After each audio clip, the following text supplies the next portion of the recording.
Welcome to Hockey Always Talks podcast. Today I'll be talking about what is wrong with the LA Kings. The LA Kings won 2 cups in 4 years from 2012 to 2014. But then the Kings failed to make the playoffs since their last Stanley Cup victory in 2014. The Kings have not been very good the past 2 seasons. They have an overall record of 60, 77, and 15, finishing in the bottom of the standings each of the last 2 years. In today's podcast, I'll be talking about the issues with the LA Kings and how to fix them. Here are a few reasons why the LA Kings are struggling. 1. Bad trades and signings. 2. Bad contracts to older veterans. 3. Bad defense and lack of scoring. And 4. Bad drafting in the last decade. The LA Kings have made a few bad trades and signings in the last decade that have affected their ability to build a contending team. Here are the worst signings by the LA Kings. In 2013, Jonathan Quick was signed to a 10-year deal worth $5.8 million per season. Jonathan Quick was an elite goalie at the time of his signing. However, this contract is way too long. Quick already seems to be declining and still has 3 years left on the deal. In 2014, Dustin Brown was re-signed to an 8-year deal worth $5.88 million per season. Dustin Brown is extremely overpaid for what he provides at this stage of his career. Even when he signed this contract, he was already overpaid, so this contract will only get worse as he gets older. There are still 2 years left on the deal. Also in 2014, Marian Gaborik was re-signed to a 7-year deal worth $4.88 million per season. This was the worst signing by the LA Kings because Gaborik should not have been brought back to begin with. While Gaborik did have a tremendous postseason in 2014, he also did have a history of being injury prone. Since signing this contract, Gaborik only scored 104 points in 209 games before being traded to the Senators for Dion Phaneuf, another terrible contract. In 2018, Ilya Kovalchuk was signed to a 3-year deal worth $6.25 million per season. This turned into a disastrous signing by the Kings, as Kovalchuk was just not a good fit with the LA. Kovalchuk only put up 47 points in 2 seasons before being bought out this season. The contract was terminated by the Kings, and it will cost them $6.25 million for this season and the next season, even with him not on the team.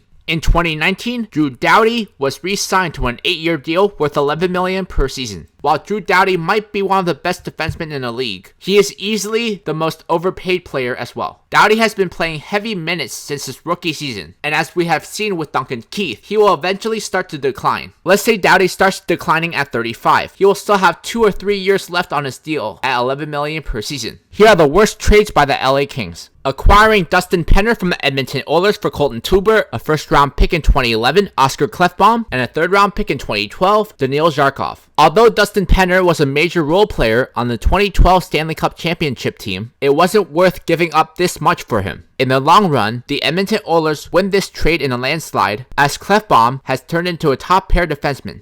Acquiring Mike Richards and Rob Bortson from the Philadelphia Flyers for Brayden Schenn, Wayne Simmons, and a second-round pick in 2012. Mike Richards was an excellent player at the time of the trade, and Brayden Schenn was one of the most talked about prospects. However, it was Wayne Simmons who tipped this trade in favor of the Flyers, as the combination of Schenn and Simmons turned out to be deadly. Although Mike Richards was a great player, his contract was terrible, so it was shocking to see the Flyers get 2 top prospects for him. Acquiring Andrej Sekera from the Carolina Hurricanes for a first-round pick in 2016, Julien Gauthier. Andrej Sekera only played in 16 games for the LA Kings, while the Hurricanes went on to draft a decent prospect in Julien Gauthier. Acquiring Milan Lucic from the Boston Bruins for Colin Miller, Martin Jones, and a first-round pick in 2015, Jakub Zboril. The Boston Bruins got a future number 1 goalie in Martin Jones, whom was dealt to the San Jose Sharks for a first-round pick in 2016, Trent Frederick, and Sean Kuraly. Boston also received Colin Miller, a top 6 defenseman, and Jakub Zboril, a stud prospect defenseman. On the other hand, Lucic played just 1 season with the LA Kings before signing a massive deal with the Edmonton Oilers. These bad trades and signings will have a major effect on the roster moving forward. And now a word from our sponsor. Check out my hockey blog at hockeywiztalkshockey.blogspot.com. Also visit my Facebook page, Mr. HockeyWiz777, and my Instagram, Mr. HockeyWiz77. Another major issue with the LA Kings is that they have many older veteran players getting paid big contracts. The Kings have $21 million locked up on Doughty and Kopitar through 2024. $11.15 million spent on Dustin Brown and Jeff Carter through 2022, and $5.8 million on Jonathan Quick through the 2023 season. These 5 players combined to make $37.95 million, but only Kopitar and Doughty are really worth what they are being paid. Dion Phaneuf, who was acquired in the deal for Marian Gaborik, had his deal bought out before the start of the 2019-20 season. This buyout will cost $1.4 million each season until 2023. Despite the fact that Mike Richards hasn't played a game for the LA Kings in 4 years, the Kings are still paying him money. For termination of the contract, Richards will receive a total of $10.5 million spread out until 2032. The recapture penalty cost them $1.3 million every season from 2015 to 2020. Ilya Kovalchuk, whose contract was recently terminated, is still being paid $6.25 million until 2021. Richards, Phaneuf, and Kovalchuk are making a combined $9.99 million in the 2019-20 season. This could have been used on a far more productive star player or several important role players to fill out their roster. Another major issue for the Kings is that they have bad defense. After trading away Jake Muzzin and Alec Martinez, the Kings' defense is completely depleted. Beyond their first pair of Ben Hutton and Drew Doughty, their defense is terrible.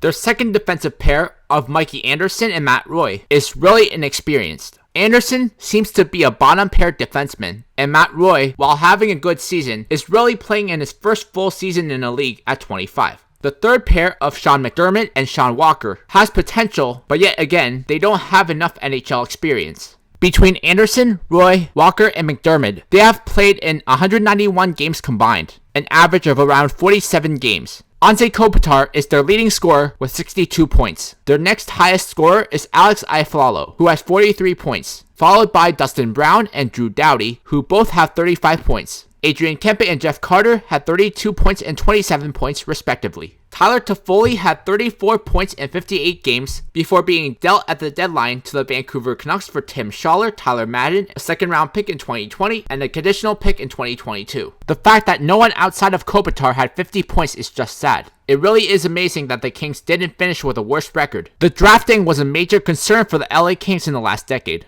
Here are the draft results from 2010 to 2017. In 2010, the Kings selected Derek Forbort with the 15th pick over Vladimir Tarasenko, and Tyler Toffoli with the 47th pick. In 2011, the Kings selected Chris Gibson with the 49th pick over Nikita Kucherov. In 2012, the Kings selected Tanner Pearson with the 30th pick over Colton Parayko. In 2013, the Kings selected Valentin Zykov with the 37th pick over Tyler Bertuzzi. In 2014, the Kings selected Adrian Kempe with the 29th pick, Roland McCown with the 50th pick over Braden Point, and Alex Lentuniemi with the 60th pick over Victor Arvidsson. In 2015, the Kings selected Eric Cernak with the 43rd pick over Vince Dunn. In 2016, the Kings selected Caleb Clague with the 51st pick over Adam Fox. In 2017, the Kings selected Gabriel Velarde with the 11th pick over Robert Thomas. And with the 41st pick, the Kings selected Jared Anderson Dolan over Alexander Texier. With the changes made to the draft, that will certainly have an effect on the team moving forward. And now a word from our sponsor. Check out my other podcasts on soundcloud.com/MrHockeyWiz777. In order to fix the LA Kings, we will have to go back and undo a few of the trades and signings. In 2011, the Kings do not trade for Mike Richards, so they keep Braden Shen and Wayne Simmons. The Kings also don't trade for Dustin Penner, so they keep their prospects and picks. This means Oscar Klefbom is now an LA King.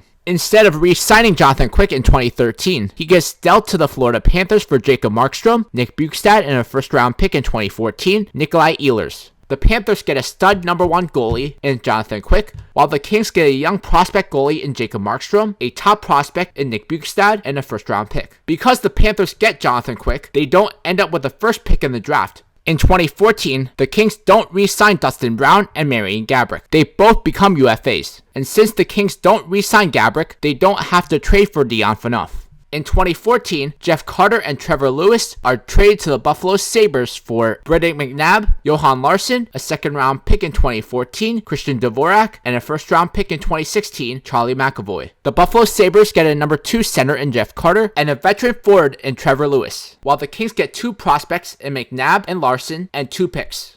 In 2015, the LA Kings trade Anze Kopitar to the Colorado Avalanche for Ryan O'Reilly, a second-round pick in 2015, Mackenzie Blackwood, and a first-round pick in 2017, Casey Mittelstadt. The Avalanche now have a dynamic 1-2 at center with Nathan MacKinnon and Anze Kopitar. The Kings, on the other hand, get Ryan O'Reilly, a terrific two-way center, Mackenzie Blackwood, a stud prospect goalie, and Casey Mittelstadt, a top prospect. Because Kopitar is now on the Avalanche, they aren't the worst team in the league anymore, and don't end up with the 4th pick in the draft. They instead end up with the 8th pick in the draft in 2017.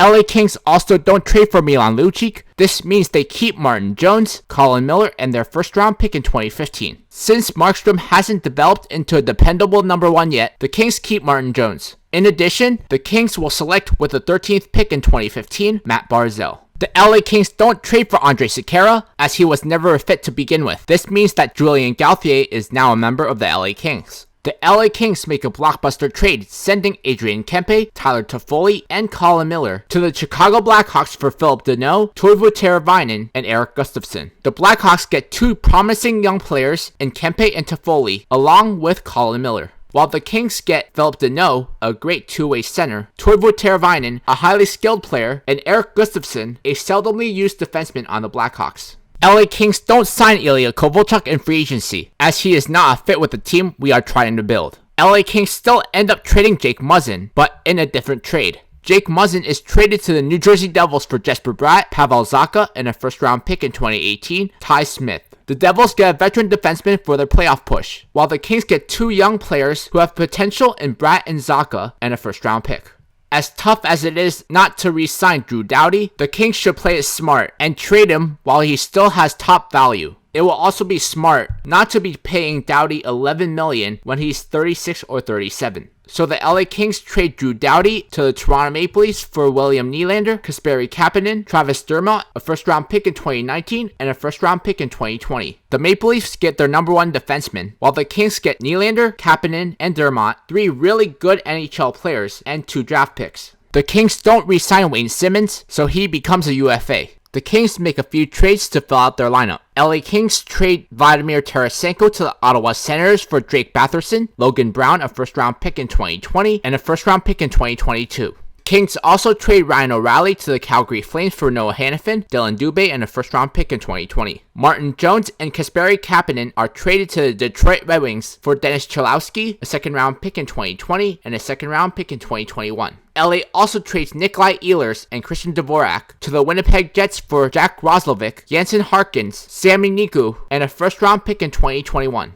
Jesper Bratt, Nick Bjugstad, and Vince Dunn are traded to the Edmonton Oilers for Jesse Puljujarvi and Ethan Bear. Then Toivo Teravainen and Jesse Puljujarvi are traded to the Carolina Hurricanes for Jake Bean, a first-round pick in 2020, a second-round pick in 2020, and a third-round pick in 2022 if Puljujarvi signs. Erik Gustafsson and Johan Larsson are traded to the San Jose Sharks for a third-round pick in 2021 and a fifth-round pick in 2022. This is how the lineup looks like for the LA Kings after all the moves. The first line is Braden Shen, Braden Point, and Nikita Kucherov. The second line is Victor Arvidsson, Matt Barzal, and William Nylander. The third line is Tyler Bertuzzi, Philip Deneau, and Robert Thomas. The fourth line is Alexander Texier, Pavel Zacha, and Jack Roslovic. The first D pair is Travis Dermott and Charlie McAvoy. Second D pair is Oscar Klefbom and Colton Parayko. Third D pair is Noah Hanifin and Adam Fox. Goalies are Jacob Markstrom and Mackenzie Blackwood.